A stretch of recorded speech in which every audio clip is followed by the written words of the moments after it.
በስመ አብ ወወልድ ወመንፈስ ቅዱስ አሐዱ አምላክ አሜን።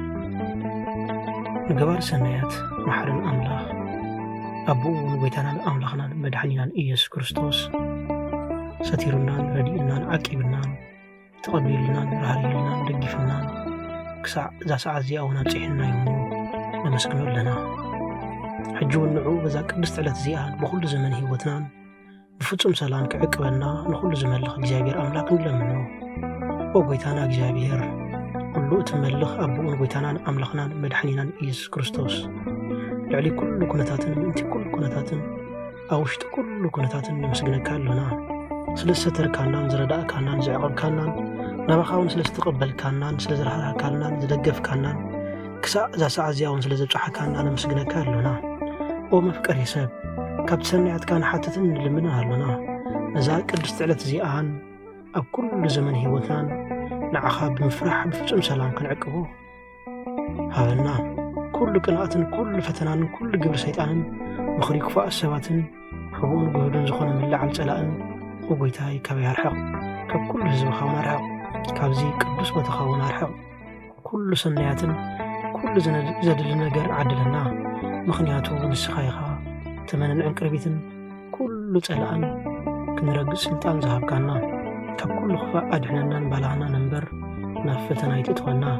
በቲ ሓደ ወድኻ ጎይታናን ኣምላኽናን መድኃኒናን ኢየሱስ ክርስቶስ ምእንቲ ፍቕሪ ሰብ ኢሉ ብዝገበሮ ጸጋን ምሕረትን ምሳኻ ማዕረ ዝኾነ ወሃቢ ህይወት መንፈስ ቅዱስን ክብርን ግርማን ውዳሴን ኣምልኾን ብሕብረት ምስናትካ ይሙ ሎምን ኩሉ ሰዓን ንዘለኣለም ዓለም ኣሜን። መዝሙር 51 ኦ ኣምላኽ ከምቲ ዓብዪ ምሕረትካ መሓረኒ፣ ከም ብዝህራራይኻ ኣበሳይ ደምስስ፣ ካብ ኣበሳይ ኣጸቢቕካ ሕጽበኒ፣ ካብ ኃጢኣተይ መን አንጻሐኒ። ኣነ ኣበሳይ ስለ ዝፈልጦ ኃጢኣተይ ኩሉ ግዜ ብቅድመ እዩ። ንዓኻ ንበይንኻ ጥራይ በደልኩ፣ ኣብ ቅድሚኻ እውን እከይ ገበርኩ። ብቓላትካ ቅኑዕ ክትከውን እንተፍረድካ እውን ክትመልኽ እንሆ ብእከይ ተጸነስኩ። ኣደይካ ኣብ ኃጢኣት ወለደትኒ፣ ንስኻ ኸዓ ንዝገረድካዮን ንስውር ጥበብ ስለ ዝገለጽካለይ ንሓቂ ፈተኻ። ብስም እዛ ትነጽገኒ እሞ እነጽህ፣ ተሓጽበኒ እሞ ካብ በረድ ይጽዕዱ። ባታን ሓጐስን ተስማዓኒ እሞ እተን ድርቁማት ኣዕጽምተይ ይሕጐሳ። ንገጽካ ካብ ኃጢኣተይ ከወሎ፣ ንብዘሎ ኣበሳይ እውን ደምስሶ። ኦ ኣምላኽ ጽሪ ልቢ ፍጠረለይ፣ ቅኑዕ መንፈስካ ኣብ ውሽጠይ ሓድስ። ካብ ቅድሚ ገጽካ ኣይትደርብየኒ፣ ቅዱስ መንፈስካ እውን ኣይተግድፈኒ። ሓጐስ ምድሓንካ ሃበኒ፣ ብዝመርሓኒ መንፈስ እውን ደግፈኒ። ሽቦ መገድኻ ንገበኛታት ክምሮም እየ፣ እቶም መናፍቓን ከዓ ናባኻ ክምለስ እዮም። ኦ ኣምላኽ ኣምላኽ ብድሓነይ፣ ካብ ዕዳ ደማ እናግፈኒ። ልሳነይ እውን ብጽድቃ ክትሕጐስ እያ። ኦ ጎይታዬ ኣፈይ ምስጋናኻ ክነግርሲ ከናፍረይ ክፈት። መስዋዕት ባህ ኣይብለካኒ፣ ንመስዋዕት ምሕራር እውን ኣይትህበን ኢኻ። እትብህጎ እንተትኸውን ግን መቐልቆልካ ነይረ። መስዋዕት እግዚኣብሔር ትሑት መንፈስ እዩ። ኦ ኣምላኽ ንትሑታት ለዋን ልብና ይንዕቑን እዩ። ኦ ጎይታይ ንጽዮን ብሓጐስና ይግበረላ፣ መካብያታት ኢየሩሳሌም ይነደቓ። ሽዑ ብመስዋዕት ጽድቂ ብዝሓር መስዋዕት ቁርባን ባህ ክብለካ እዩ። ኣብ መሰዊኻ እውን ኣራሑ ክቐቡልካ እዮም። ሃሌሉያ። ስለ ቃላቱ ስም እግዚአብሔር ኣምላክና ዝኸበረን ዝተመስገነን ይኹን። እግዚአብሔር ኣምላክ በደልናን ኃጢአትና ከይተመልከተ ብድጋሚ ብቃላቱ ብድጋሚ በቲ ጽሩይ ዝኾነ ሕያው እስትንፋስ ዘለዎ ቃላቱ ክንመዓድን ክንመሃርን ስለ ዝፈቐደን ስለ ዝፈተወን ክብርን ምስጋናን ኣምልኾን ውዳሴን ስግደትን ንዕኡ ንበይኑ ይግባእ። ንሱ ኣብ ተጸዋዓሉ ካብኡ ዘይትፍለ ቅድስተ ቅዱሳን ንጽሕተ ንጹሓን ኣብ ቁራሪተ መዓት ናይ ሓዲስ ኪዳን ኩርቤል ዝኾነት ኣዲና ቅድስቲ ድንግል ማርያም ነቲ ኣማናዊ ዝኾነ መግቢ ህይወት ነቲ ኣማናዊ ዝኾነ መስተ ህይወት ስለ ዝሃበትናን ዝወለደትናን ወዳ ጎይታናን መድኃኒናን ኢየሱስ ክርስቶስ ብዘኽበራን ብዘፍቀራን መጠን ክብርን ምስጋናን ንዓይኹና። ዝኸበርኩም ህዝበ ክርስቲያን ከመይ ቀኒኹም ከመይ ኣለኹም? ኣሜን። ስም ትልኡሉን ሕያውን ዝኾነ እግዚአብሔር ኣምላክና በኣና ብድኹማት ባሮቱ ይኽበር ይመስገን። ከምኡውን ኩሎም ቅዱሳን ኩሎም ነቢያት ኩሎም ሐዋርያት ኩሎም መላእኽቲ እግዚአብሔር ኣምላክ ብዝሃቦም ክብርን ማዕርግን ይኽበሩን ይመስገኑን። ናይ ሎሚ በዛረረቢ ኣርእስትና እዚ ዘለናዮ ዓብይ ጾም ከም ምዃኑ መጠን ብዛዕባ ጾምና ክንዘራረብ። ጾም ምግቢ ናይ ነፍሲ እዩ። ጾም ዕጥቂ ቅዱሳን ወገናተይ ብቅድስና ንእግዚአብሔር አምላክ ክሪኦ ዝደሊ ሰብ እንተሃልዩ ክጸውም ይግብኦ። ሃይማኖት ኣብ ዘለዎ ጾም ኣሎ፣ ጾም ኣብ ዘለዎ ሃይማኖት ኣሎ ወገናተይ። ስለዚ ንእግዚአብሔር አምላክ ብጾም ክንደልዮ ኣብ ጾምና ግዜ ክንረኽቦ ይግብአና። ፍቁራትን ክቡራንን ኣሕዋት ጾም ለውጢ ኣመጋገባ ኣይኮነን። ጾም መቕጻዕቲ ኣይኮነን። ጾም ካብ ስጋ ጾም ካብ ውፅኢት ጸባን ጥራይ ምርሓቕ ኣይኮነን። ጾም ዓውደ ውግእ ናይ መንፈስን ናይ ስጋን እዩ። ካብ መጀመርታ ፍጥረት ጾም ቀዳማይ ትእዛዝ ነበረ። ኣብ ገነት ኤዶም ኣቦና ኣዳም ክነብር እንከሎ ሓደ ትእዛዝ ተዋሂብዎ ዝነበረ፣ እዚ ትእዛዝ ድማ ጾም ነበረ። ካብ ኩሉ ኣብዚ ገነት ዘሎ ኦም ከምኡውን ፍረ ብላዕ፣ ነገር ግን ካብዚ ሕማቕን ጽቡቕን እትፍልጥ ኦም በለስ ከይትበልዕ ተባሂሉ እግዚአብሔር ኣምላክ እንሆ ንኣቦና ኣዳም ጾም ኣወጀሎ። ስለዚ ጾም ብእግዚአብሔር ኣምላክ ትእዛዝ ሎሚ ከምዚ ሕጂ ንሪኦ ዘለና ብናይ ዶክተራት ትእዛዝ ዘይኮነስ ጾም ብናይ እግዚአብሔር ኣምላክ ትእዛዝ ናብ ዓለም ዝመጸ ቀዳማይ መምርሒ ናይ ደቂ ሰባት እዩ። ቀዳማይ መምርሒ ናይ ክርስቲያን ወገናተይ። ሎሚ ካህን ዝበሎ ናይ ጾም ነገር ምስማዕ ዓቢና ዶክተር ክብለና እንከሎ ግን እንሰምዕ ሰባት ብዙሓት ኣለና። እዚ ግን ንቃሉ ካብ ዘይምእማን ንሆነቲ ሃይማኖትና ክብርን ብዘይመሃብ እንገብሮ ስሕተት እዩ። ስለዚ ነቶም ብኢደ እግዚአብሔር ኣምላክ ዝተቐብኡ ነቶም ብመንፈስ ቅዱስ ዝተቐብኡ ካህናት ኣቦታትና ጾሙ ክብሉና እንከሎ ክንሰምዖም ይግብአና። ነገር ግን ብሕማም ምስተበላሸና ብሕማም ምስተሳቐና ዶክተር ጾም ክእውጀልና እንከሎ ክንቅበሎ ከለና ግን እቲ ህይወትና ሚዛናዊ ኣይከውንን ዘሎ። ስለዚ ጾም ንደቂ ሰባት ዝተዋሃበ እንሆ ናይ እግዚአብሔር ኣምላክ ናይ መጀመርታ ትእዛዝ እዩ። ሓደ ወዲ ሰብ ንእግዚአብሔር ኣምላክ ይእዘዝን ዘይእዘዝን ምዃኑ እንፈልጦ ጾም ምስ ጸውም ጥራይ እዩ። ኣቦና ኣዳም ብዘይ ምጫሙ ኣቦና ኣዳም ነዛ ትእዛዝ እዚኣ ብዘይ ምሕላው ብዙሕ ዓመታት ዋጋ ከም ዘኸፈሎ ርኢና ኢና። ን5500 ዓመት ዘመን እንሆ ኣብ ፍዳ ከም ዝነበረ እንሆ እሽኹን ተኸርባን እንዳወግኡ ይነብር ከም ዝነበረ ከምኡ ናብ መወዳእቱ ናብ ሲኦል ከም ተደረበየ ናይ ኣቦና ኣዳም ታሪኽ ንፈልጥ ኢና። ስለዚ ወገናተይ ጾም ንቁስሊ ስጋን ጾም ንቁስሊ ነፍስን ዝፍውስ መድኃኒት እዩ። ጎይታናን መድኃኒያን ኢየሱስ ክርስቶስ ናብዚ ዓለም እዚኣ ክመጽእ እንከሎ እንሆ ኣገልግሎቱ ዝጀመረ ጾም እዩ ዝነበረ። ከይወዓለ ከይሓደረ ናብ ገዳመ ቆሮንጦስ ከም ዝኸደ 40 መዓልትን 40 ሌሊትን ድማ ከም ዝጾመ ጎይታናን መድኃኒያን ኢየሱስ ክርስቶስ ናብ ዓለም ዝመጸሉ ቀንዲ ምኽንያት እንሆ ናይ ዲያብሎስ ስራሕ ንኸይሕፍር እዩ። ናይ ዲያብሎስ ሴራ ሓንሳብን ሓዋርን ካብ ስራሕ ወፃኢ ንኽገብር እዩ። ስለዚ ወገናተይ ጾም ናይ ዲያብሎስ ስራሕ እነፍሽለሉ መሳርያ እዩ። ጾም ካብ እግዚአብሔር ኣምላክ ትሕትና እንዕድገሉ ጸጋ እዩ። ጎይታናን መድኃኒናን ኢየሱስ ክርስቶስ 40 ሌሊትን 40 መዓልትን ብምጻም ነቲ ኣብ ዓለም ዝገጥመና ኣርእስቲ ሓጣውን ደምሰሶ ሰዓሮ። ስለዚ ነዚ ኣብዚ ዓለም እዚ ዘሸግረና ዝተፈላለየ ምኽንያታት ናይዚ ዓለም እዚኣ ሓጢአት ብጾም ብጸሎት ከነሸንፎ ይግብአና። እዚ ከምዚ ዝኣመሰለ ጋኔን ብዘይካ ጾምን ጸሎትን ኣይወፅእን። ሎሙን ሒዝና ዘሎ ስጋውን መንፈሳውን ደዌን ብዘይካ ጾም ክወፅእ ኣይክእልኒ፣ ብዘይካ ጸሎት ክወፅእ ኣይክእል።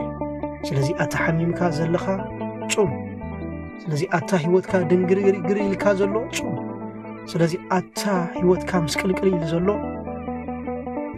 እንቆቁልሽ ኮይኑ መፍትሕ ኣብካ ዘሎ ጾምን ጸሎትን ብምዝውታር ናብቲ ናይ ቀደም ተፈጥረኻ ናብቲ እግዚአብሔር ኣምላክ ዝመደቦ ህይወትካ ተመለስ። ጾም መንፈሳዊ ጥበብ ወገናተይ፣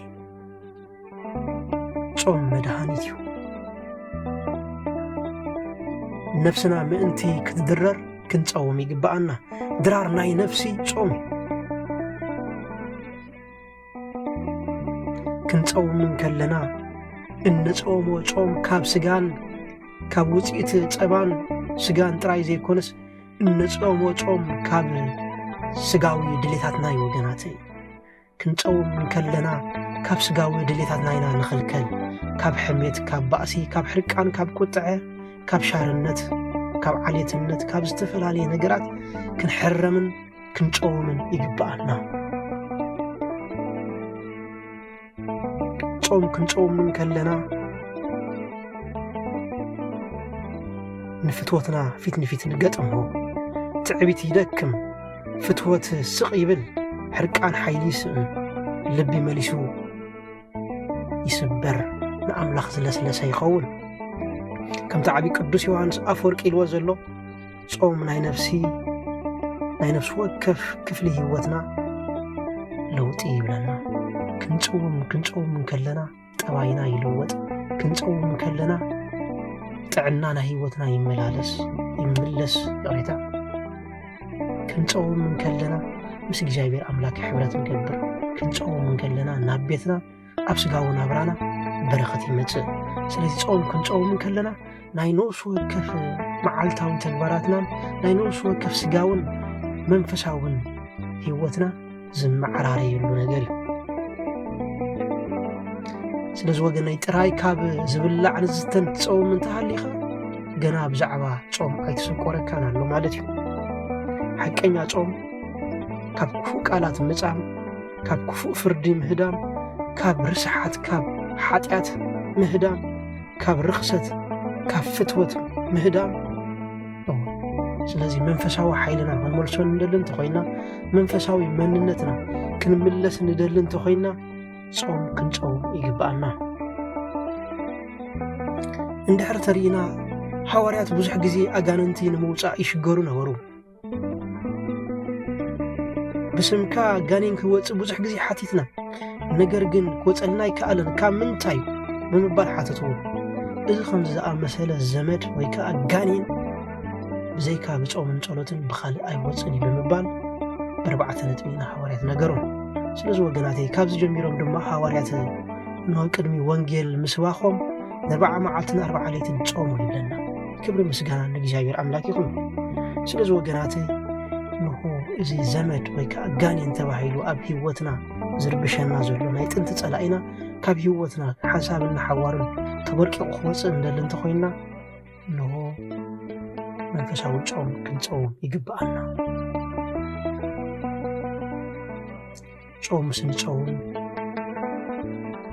ሰንሰለትና ይስበር ጸሎት ምስ ንጸልይ ነፍስና ልዕል ትብል ኣብ ኮንትንን ሓላፍ ነገርን ኣይተስተውዕልን ሎሚ ሰብ ኣብ ጠንቀ መንቂ ዝውዕል ዘሎ ኣብ ፈቐዶ ቲክቶክ ሕማቕ ነገር ክዛረብ ንመንነቱ ዘይምጥን ነገር ክገብር ዝውዕል ዘሎ ስለዘይጸልይ ስለዘይጸውም ምክንያቱ ህይወት ልዕልና ትረክብ ነፍስና ልዕልና ትረክብ ምስ ትጽልይ ሽዑ መገዲ ይፍለጣ መገዳ ፍሉጥ ይኸውን ወገናተይ እዛ ሰዓት እዚኣ እዛ ንስኹምን ንሰምዓላ ዘለና ህሞት እንሆ ብዙሓት ነብሳት ኣብ ሲኦል ኮይነን ነዛ ህሞት እዚኣ ዝናፍቕ ኣለዋ ሓንቲ ሰከንድ ኣብ ህይወትና እንተዝወሃበናስ ምተነሳሕና እሞ ናብ ገነት መኣትና ነርና ኢለን ብዙሓት ነዛ ሰዓት እዚኣ ዝናፍቓ ህይወት ኣለዋ ወገናት ነዚ ኣብ ቲክቶክ ንውዕሎ ዘለና ግዜና ንሕልፎ ዘለና ኣብ ዘይጠቅም ኣብ ስጋዊ ስራሕ ብዙሓት ነፍሳት ዕድል እንተዝወሃበን እሞ ንሆ ነዚ ሰራሕኹ ኩሉ ሓጢአት ይቕረበለለይ ብምባል ኣብ ቅድሚ ኣምላኽ ድፍእ ብምባል ነዛ ሰዓት እዚኣ ምስ ተጠቐምኩላ ነይረ ኢሎም ዝጠዓሱሉ ነፍሳት ኣዝዮም ብዙሓት እዮም ስለዚ ወገናተይ ኣብ ሰዓት እዚ ምስ ሓይልና እንከለና ምስ ጉልበትና እንከለና ከምቲ ኣብ መክብብ ምዕራፍ 11 ተባሂሉ ዘሎ ብግዜ ንእስነትካ ፈጣሪኻ ዘክር ድሓር ምስ ሸምገልካ ምስ ዝሓልካ ዘይኮነስ ሕጂ ብግዜ ንእስነትካ ኣብቲ ውዑይ ዕድሜኻ ኣምላኽካ ከም ቅዱስ ዮሴፍ ዘክር ስለዚ ናይ ጾም በረኸት ሰንሰለት ህይወትና ከም ዝሰባበር ይገብሮ ናይ ጾም በረኸት ግንግርግር ዝብለና ኩሉ ካብ ህይወትና ከም ዝለ ይገብር ጾም ከምቲ ቅዱስ ያሬድ ይልዎ ዘሎ ቁስሊ ስጋን ቁስሊ ነፍስን ዝፍውስ መድሃኒት እዩ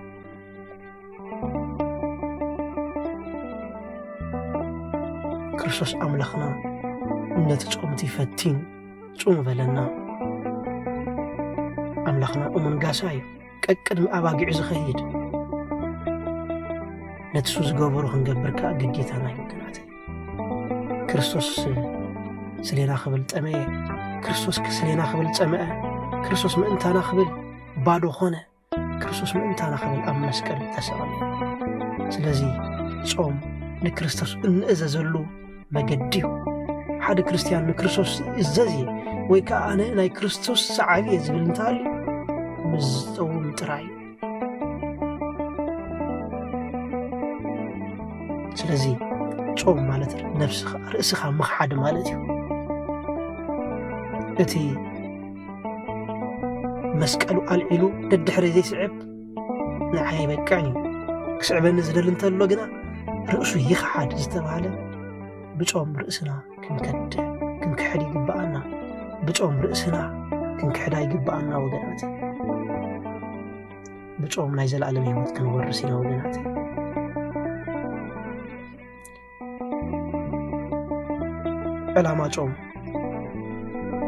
ዕላማ ጾም ክብደት ሰውነት ምቕናስ ኣይኮነ ወገናት ዕላማ ጾም መንፈሳዊ ልምዲ ምልምማድ ዕላማ ጾም ልስሉስ ልቢ ክህልወካ ምግባር እዩ ንሰባት ዝረህርህ ንድኻታት ዝሕግዝ ንሓዋት ዘፍቅር ንክርስትና ዝሃርፍ ልቢ መታን ክወሃበካ ክጸውም ይግባኣካ ዕላማ ጾም ነፍሲ መታን ክትንስሕ እዩ ወገናት ዕላማ ጾም ቅዱስ ቁርባን መታን ክንጸውም ጾም ንንስሓ የዳልወና ንስሓ ድማ ንቁርባን የዳልወና ጾም ንዘለዓለም ዘዳሉ ስንቂ ህይወት እዩ ወገናት ግን ተጠንቀቕ ክትጸውም ከለኻ ከምቶም ጉቡዛት ከይትኸውን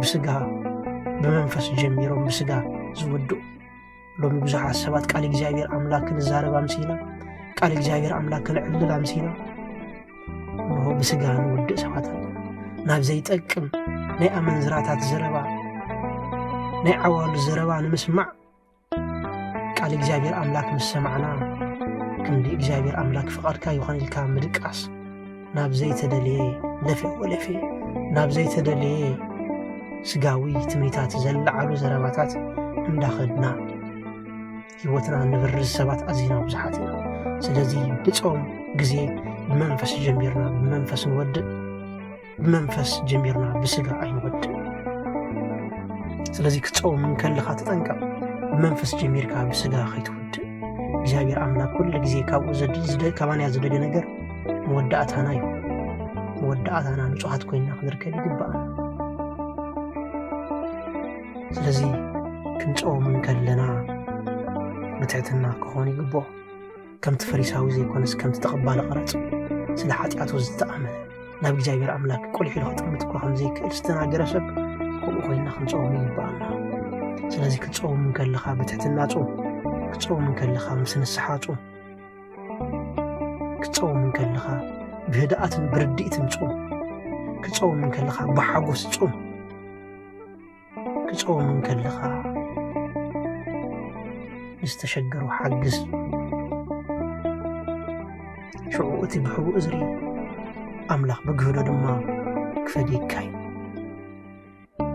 ስለዚ ወገናተይ ኣብ መንፈሳዊ ህይወትና መወዳእታ ሓይሊ እንተደሊና ክንጾም ይግባኣና ኣብ መንፈሳዊ ህይወትና ንጹርነት ንደሊ እንተኾይንና ብቕልጡፍ ጽሊ ክንጾም ይግባኣና እንሆ ኣብ ህይወታዊ ጉዕዞና ካብ ወልፍታት ክንድሕን ንደሊ እንተኾይንና ክንጾም ይግባኣና ጾም ክሳራ ኣይኮነን ጾም መኽሰብ እዩ ኣዳም ሰኣኖ ናብ ገነት ዝምለሰሉ ኣፍ ደገ ጾም ወገናት ኣዳም 100 ዓመት ብምንስሑ ኣዳም ብጾም ብጸሎት ናብታ ዝናፈቐ ገነት ተመልሰ ስለዚ ወገናት ክንጾም ይግባኣና እግዚአብሔር ኣምላክ ሓቀኛ ጾም ይሃበና ንዝነበረና ግዜ ባሪኹን ቀዲሱን ስለዝሃበና ክብረን ምስጋና ኣምልኾን ውዳሴ ስግደትን ንዕኡ ይግባእ ክብሪ ለእግዚአብሔር አምላክ